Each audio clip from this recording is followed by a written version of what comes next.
Des photographies. Pas des peintures, pas des croquis, des photographies.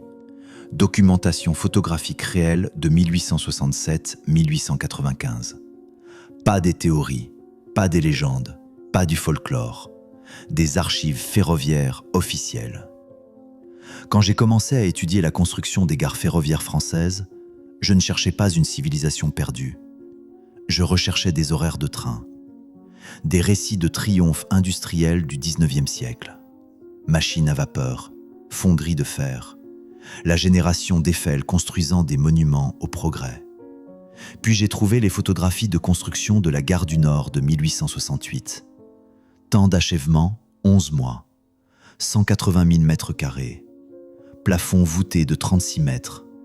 Précision submillimétrique sur 280 mètres de charpente en fer. 11 mois. Les registres de construction scellés aux Archives nationales de France. Référence de catalogue F/14/100430-12448. Accès restreint depuis 1952.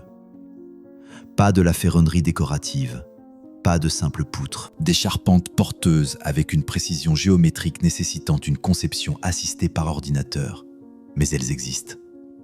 1868, gare du Nord, gare de l'Est, gare Saint-Lazare, Lyon-Perrache, Bordeaux-Saint-Jean. Même période, même précision impossible, mêmes archives scellées. Je ne cherchais pas la Tartarie, mais ce que j'ai trouvé était une technologie héritée déguisée en innovation française. Ils n'ont pas construit ces gares, ils les ont rénovées. Des escaliers, pas des escalators, pas des rampes, des escaliers, construits pour les gens. Ou c'est ce qu'on dit. Entrée principale de la gare de Lyon, contre-marche mesurant 42 cm de haut, documentée dans les relevés de rénovation de 1902. 42 cm. Les photographies des années 1890 montrent des ouvriers debout à côté des escaliers. L'échelle devient évidente. Des plans de la Bibliothèque nationale montrent les mesures originales, telles que trouvées, versus les dimensions modifiées. La contre-marche standard pour un escalier humain, 17-18 cm, confortable, ergonomique, suivant les codes de construction de toute l'Europe. Gare de Lyon, 42 cm. Gare du Nord, entrée ouest, 38 cm. Gare Saint-Lazare, escaliers originaux démolis en 1936, 45 cm. Ce ne sont pas des erreurs de construction. Elles sont cohérentes sur 23 gares documentées, pas ergonomiques, pas pratiques, pas conçues pour des humains de toute taille documentés dans la France des années 1850. Fonctionnelles pour autre chose. J'ai commencé à compiler les mesures. Les patterns ont émergé. Les mêmes proportions impossibles dans toute la France, puis au-delà. Pourquoi construire des escaliers trop hauts pour un usage moyen? Pourquoi gaspiller des matériaux sur des proportions inefficaces? Pourquoi créer délibérément des problèmes d'accessibilité? Pourquoi ne pas suivre tous les autres codes de construction de l'époque? À moins que ceci n'ait pas été construit pour l'époque. Les spécifications de construction originales pour les dimensions des escaliers. Disparues. Les dossiers de rénovation montrent modifiés aux normes actuelles, mais les mesures originales n'apparaissent que dans des relevés architecturaux croisés marqués « Dimension héritée ». Dimension héritée. Pas construite. Héritée.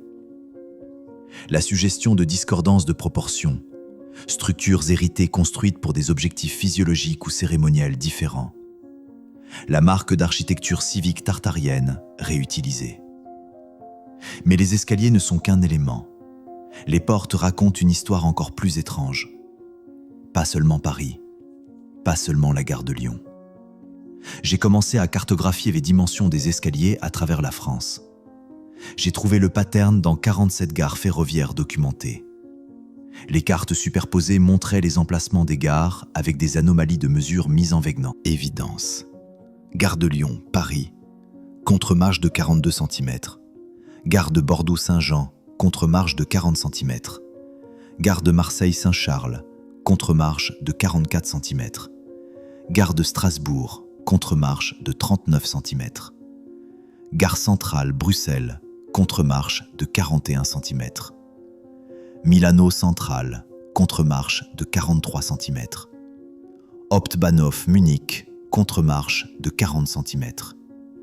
Vienne, Hauptbahnhof, contre-marche de 42 cm. Moskovski Railway Station, Saint-Pétersbourg, contre-marche de 45 cm. Paris, France, Belgique, Italie, Allemagne, Autriche, Russie. Même période, 1850-1895. Même proportion, plage le 38-45 cm. Même style architectural, même plafond voûté. Pas une variation régionale, pas une préférence culturelle. Un pattern. Pourquoi? Maintenant les portes, 6 mètres de haut, pas 5, pas 7, 6. Porte d'entrée principale de la gare d'Orsay, 6,2 mètres de haut, tel que documenté dans le relevé architectural de l'exposition universelle de 1900. 6 mètres. Partout. Des photographies comparatives. Humains modernes entrant par les portes, règles d'échelle visibles. Les élévations architecturales originales montrant les proportions des portes. Pas de grandes entrées. Pas de portail cérémoniel. Pas de monumentalité symbolique. Chaque porte intérieure. Passage de service. Accès aux zones de stockage. Toutes 6 mètres. L'exigence fonctionnelle pour le passage humain, 2,1 mètres maximum. Triple l'exigence fonctionnelle. Les calculs de perte de chaleur racontent l'histoire. Les systèmes de chauffage standards des années 1850-1880, charbon, premier radiateur à vapeur. Insuffisant pour les espaces avec des portes de 6 mètres.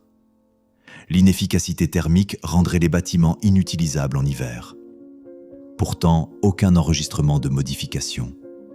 Aucun enregistrement de plainte de chauffage. Aucun enregistrement de problèmes pratiques. Les ingénieurs de 1860-1890 comprenaient la thermodynamique. Ils comprenaient la perte de chaleur. Ils comprenaient l'inefficacité. Pourtant, ils ont construit des portes de 6 mètres, partout. Pourquoi gaspiller du chauffage sur une hauteur inutile? Pourquoi créer des problèmes d'ingénierie sans bénéfice fonctionnel? Pourquoi doubler les coûts de construction pour un excès esthétique? Pourquoi maintenir ces proportions dans les zones de service? Pourquoi perpétuer l'inefficacité systématique? À moins qu'ils ne concevaient pas pour le chauffage. À moins qu'ils aient hérité d'un système que nous avons oublié. Les spécifications du système de chauffage original, disparues. Les dossiers de rénovation des années 1920-1940 montrent chauffage moderne installé, mais ne fournissent aucun détail sur les systèmes précédents ou pourquoi les portes hautes n'ont pas été modifiées. Les proportions uniformes de 6 mètres suggèrent un modèle de construction standardisé à travers une civilisation. Pas des décisions architecturales indépendantes par des concepteurs séparés. Et puis il y a les plafonds. Impossiblement hauts, impossiblement précis. Les dossiers existent, je les ai trouvés. Je ne peux tout simplement pas les voir.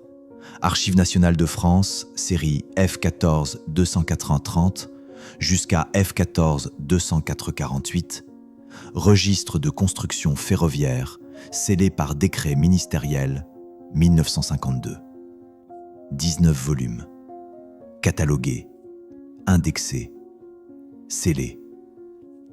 Archives nationales de France, registre de construction, restreint. Bibliothèque nationale de France, plans originaux, rendez-vous requis. Musée d'Orsay Archives, spécification d'ingénierie, accès universitaire uniquement. Archives de l'État belge, dossier de la gare centrale de Bruxelles, scellé. Archivio di Stato, Milano, dossier de construction de gare, collection fermée. Bayerisches Hauptstaatsarchiv, archives ferroviaires de Munich, visualisation restreinte. Österreichisches Staatsarchiv, dossier de gare de Vienne. Autorisation nécessaire Archives historiques de l'État russe, documents ferroviaires impériaux, permissions ministérielles, 8 pays, 8 archives, tout catalogué, tout scellé, tout restreint.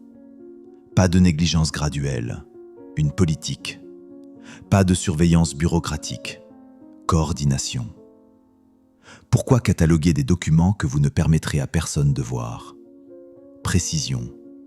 Pas approximative, pas proche, parfaite.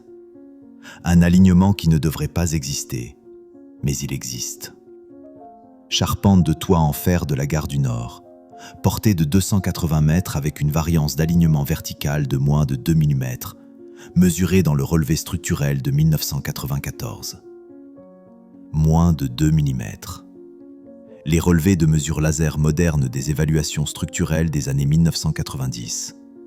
Des graphiques comparatifs montrant les capacités de précision des équipements d'arpentage des années 1850-1890 versus la précision réellement atteinte. Pas de l'artisanat du fer, pas de l'ingénierie qualifiée, pas même des normes de construction modernes. C'est une précision guidée par ordinateur sans ordinateur. Les meilleurs théodolites des années 1860-1890, précision de plus ou moins 5 mm sur 100 mètres, c'était la pointe de la technologie d'arpentage. Précision atteinte à la gare du Nord, gare de Lyon, gare d'Orsay, plus ou moins 2 mm sur 280 mètres. Marge d'erreur impossible. L'équipement ne pouvait pas le mesurer. Pourtant, ils l'ont atteint. Comment ont-ils mesuré avec des outils qui ne pouvaient pas mesurer avec suffisamment de précision? Comment ont-ils aligné des charpentes au-delà de la capacité de leur équipement? Comment ont-ils atteint une précision avec laquelle nous butons avec des lasers? Comment ont-ils fait cela en 11 mois? À moins qu'ils ne l'aient pas fait. À moins qu'ils restauraient, pas qu'ils construisaient. Les inventaires d'équipements d'arpentage, méthodologie de mesure, procédures de contrôle qualité, tous absents des archives. Les photos de construction montrent la ferronnerie finie, mais jamais le processus d'installation, jamais les échafaudages, jamais les grues, jamais les ouvriers en train d'installer, seulement les structures finies, comme si elles étaient déjà là. La précision suggère un système de connaissances mathématiques géométriques hérité, pas de l'ingénierie victorienne par essai et erreur. Mais la précision n'est que la mesure. Les propriétés acoustiques révèlent une conception intentionnelle. Du son. Écoutez. Pas de l'écho. Pas de la réverbération. Résonance harmonique. Hall principal de la gare de Lyon. Fréquence de résonance naturelle de 7,83 Hz. Identique à la résonance de Schumann, documentée dans l'étude acoustique de 2003. 7,83 Hz exactement. Les études de mesure acoustique des départements d'ingénierie universitaire, graphiques d'analyse spectrale, comparaison avec des conceptions de chambres résonantes connues, pas d'acoustique accidentelle, pas de choix de conception esthétique, pas d'excès victorien, résonance harmonique conçue.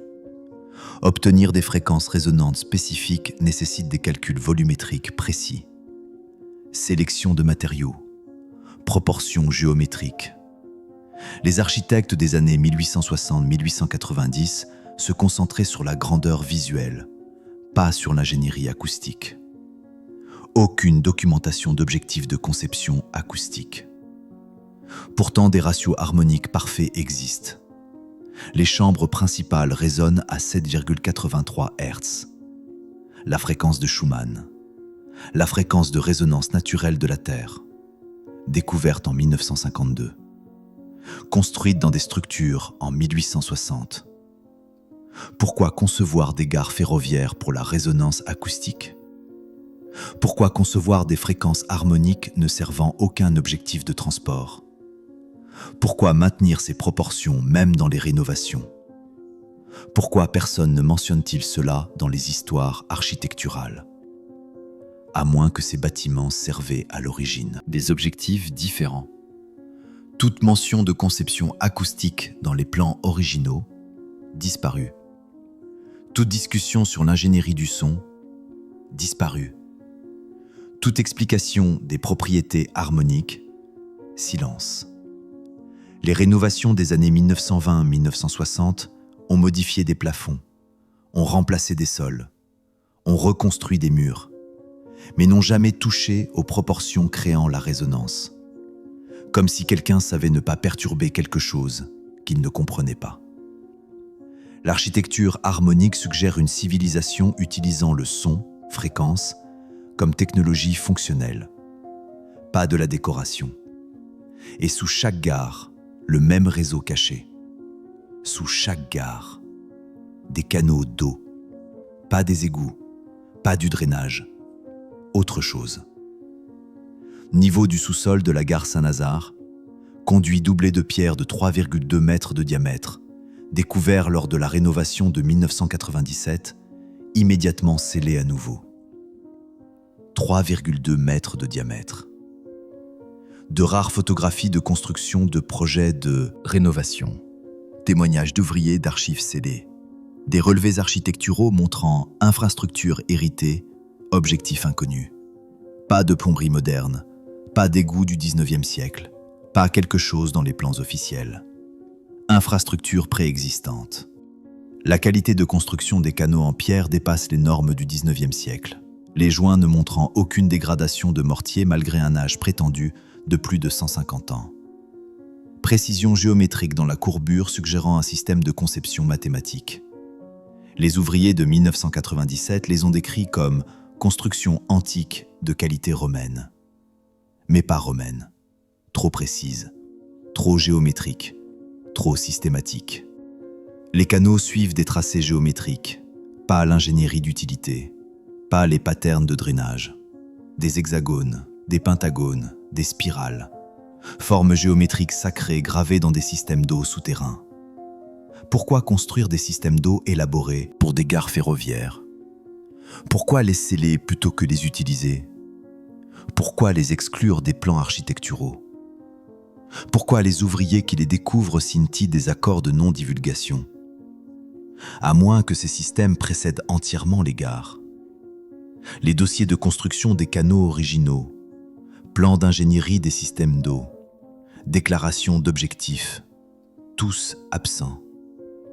Les rapports de rénovation mentionnent la découverte, mais jamais l'investigation. Infrastructure héritée, découverte. Scellée pour préservation.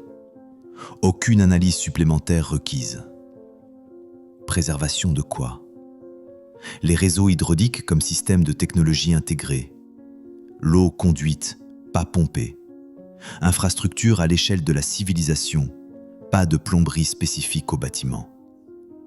Le pattern émerge. Pas des anomalies séparées. Un système. Pas des mystères séparés. Un système. Tout se connecte. Tout est lié. Tout fonctionne. 47 gares à travers 9 pays, construites de 1850 à 1900, partageant des ratios proportionnels identiques. 1 de 1,618. Le nombre d'or. Le nombre d'or. Partout. Escalier, moyenne de 42 cm. Nombre d'or par rapport à la hauteur du plafond. Porte, 6 mètres.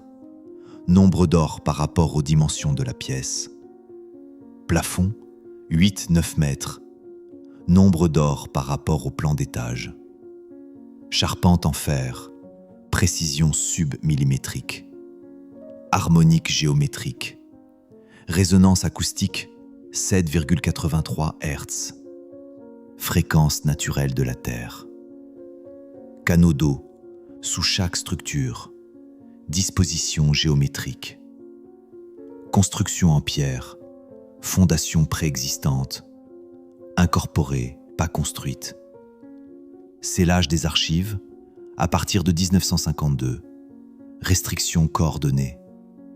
Lacunes documentaires. Processus de construction. Effacé sélectivement. Distribution géographique. Ceinture ferroviaire européenne. Ancien territoire tartarien.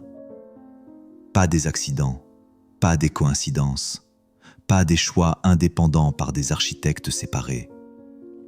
1. Modèle de conception, une civilisation, une technologie. Quelle est civilisation? Les cartes avaient un nom pour ça. Avant les années 1800, avant l'effacement, ils l'appelaient Tartarie. Carte de Tartarie de Guillaume de Lille, 1706. Territoire étiqueté s'étendant de la mer Caspienne à l'océan Pacifique, publié par l'Académie royale. Tartarie. Pas mythologie. Comparaison de cartes du XVIIIe siècle montrant la Tartarie versus cartes du XIXe siècle montrant la Russie, la Chine, etc. Même territoire, nom différent. Pas de mythologie, pas de légende, pas de confusion médiévale. Cartographie officielle par les institutions géographiques premières d'Europe. Consensus cartographique à travers les puissances européennes concurrentes. France, Angleterre, Pays-Bas, Saint-Empire romain germanique. Tous étiquetant le même territoire, Tartarie, suggérant un territoire indépendamment vérifié. Pas une erreur de cartographie. Puis vers les années 1800, elle a disparu. Pas conquise. Aucun enregistrement de campagne militaire, pas renommé, aucun traité diplomatique, effacé. Des cartes, des livres, des histoires. Pourquoi chaque puissance européenne reconnaissait-elle la Tartarie? Pourquoi a-t-elle disparu des cartes sans enregistrement de conquête? Pourquoi l'effacement coïncide-t-il avec l'expansion ferroviaire? Pourquoi avons-nous de la documentation pour le renommage de tous les autres territoires? À moins que l'effacement était le but, à moins que ce souvenir était dangereux. Toute explication officielle du changement de nom cartographique, disparue. Tout dossier diplomatique de la dissolution de la Tartarie, disparu. Tout récit historique expliquant la transition, disparu. Bibliothèque nationale de France a ses cartes, collection de cartes, British Library aussi, département de cartographie, Österreichische Nationalbibliothek, Rijksmuseum, cartographie hollandaise, Biblioteca Nacional de España. Tous ont des cartes de Tartarie. Tous les cataloguent comme idées fausses historiques. Idées fausses historiques. 50 cartes de 50 cartographes différents, tous faisant la même erreur, pendant 2 siècles. La Tartarie n'était pas juste un endroit, c'était un système, une civilisation qui construisait des structures fonctionnant comme des machines, des bâtiments qui généraient, pas qui consommaient, une architecture s'harmonisant avec les forces naturelles. L'eau n'était pas pompée, elle était conduite. Le son n'était pas étouffé, il était amplifié. La géométrie n'était pas décorative, elle était fonctionnelle. C'était la Tartarie, ou au moins ce que la Tartarie représentait.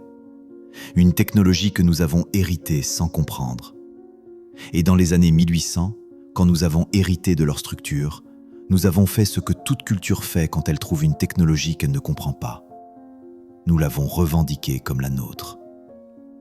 Avant d'aller plus loin, si vous êtes toujours là, si vous ressentez cette même étincelle que j'ai ressentie quand j'ai commencé ce voyage, faites-moi une petite faveur. Appuyez sur le bouton « J'aime » maintenant.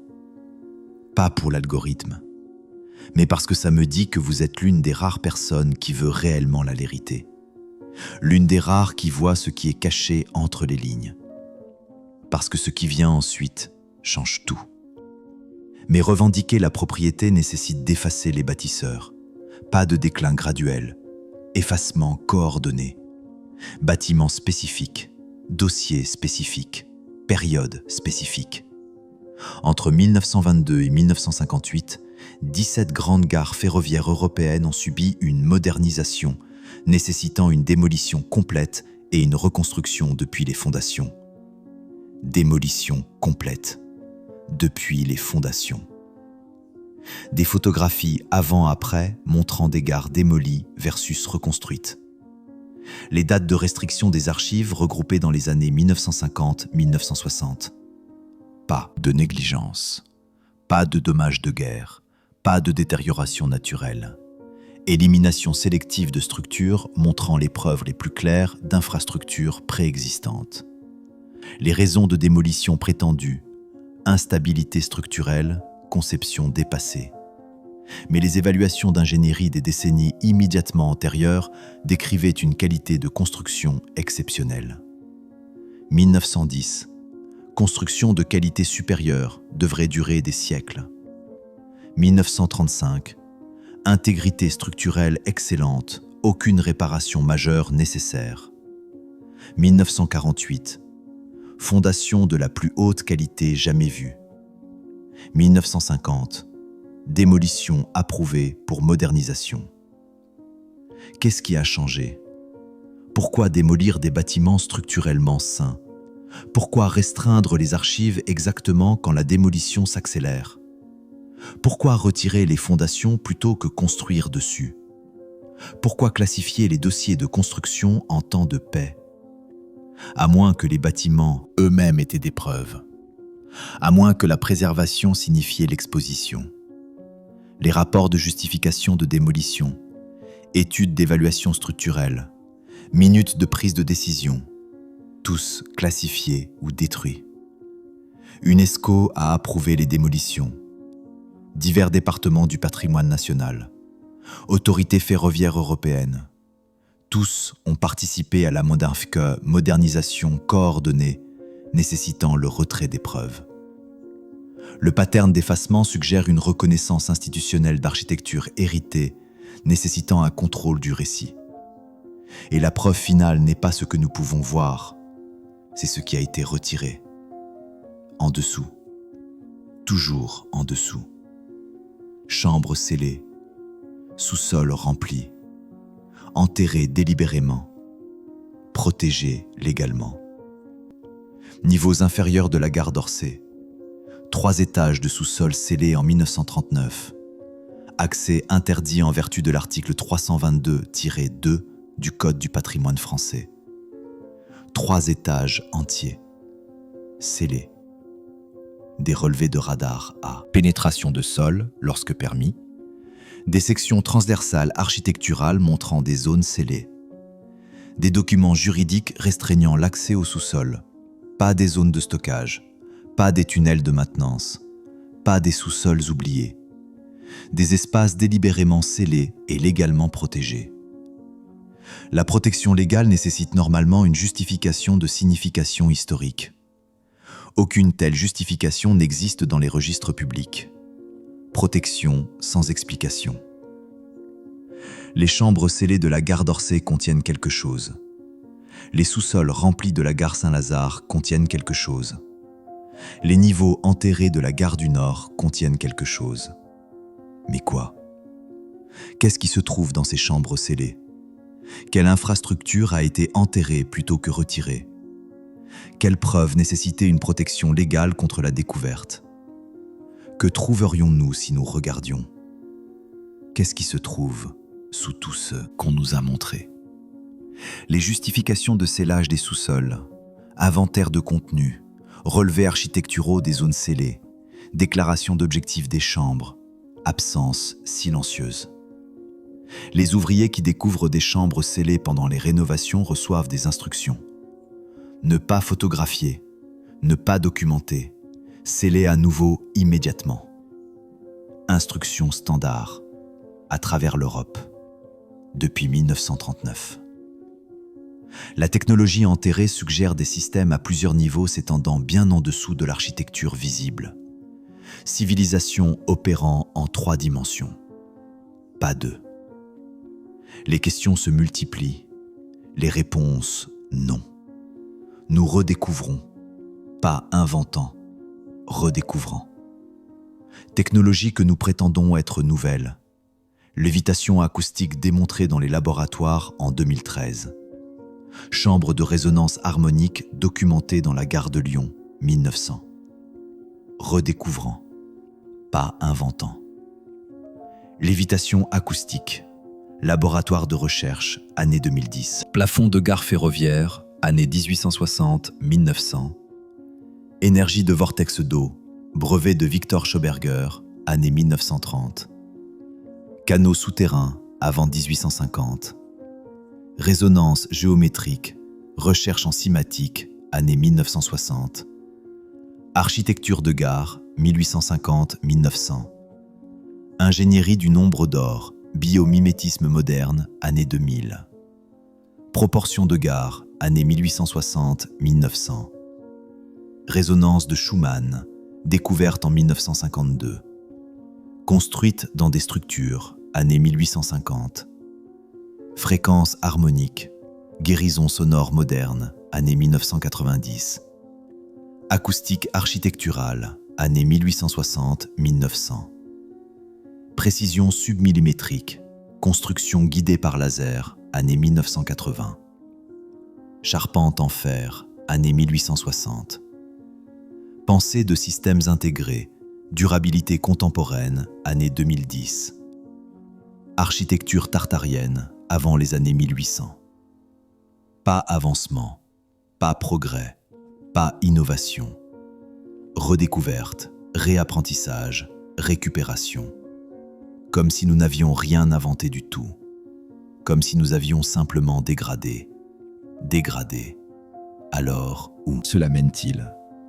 Pas à la certitude, pas aux réponses, à de meilleures questions. Si les gares ferroviaires françaises sont des structures tartariennes réutilisées, qu'est-ce d'autre avons-nous hérité sans comprendre son objectif ? Qu'est-ce d'autre prétendons-nous avoir inventé ?